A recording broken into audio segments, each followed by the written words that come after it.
রাসূল নালিশ করবে আল্লাহর দরবারে। কারণ কেন নালিশ করবে? কোরআন আপনার অনেকের পক্ষে যখন থাকবে না, তাদের বিরুদ্ধে নালিশ করবে আল্লাহর কাছে। আয় আল্লাহ, হয়তো সে চিন্তা করে আছে আমি তার সুপারিশ করব, কিন্তু তার সাথে কোরআন নাই, আমি বরং তোমার কাছে নালিশ করি। আয় আল্লাহ, তাকে তুমি শাস্তি দাও। কারণ তার সাথে দুনিয়াতে, তার কাছে দুনিয়াতে আমি কোরআন রেখে আসছিলাম, কোরআনকে সে ধরেও নাই, পড়েও নাই, মানেও নাই। কি বলেন, আছে কি না এমন? কে বলবে? রাসূল। কার কাছে বলবে? কার জন্য বলবে? উম্মতের জন্য।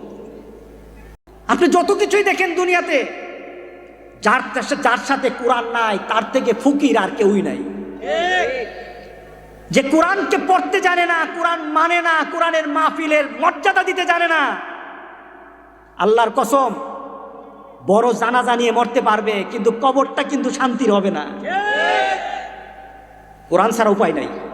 কোরআন আছে যেখানে, শান্তি আছে সেখানে।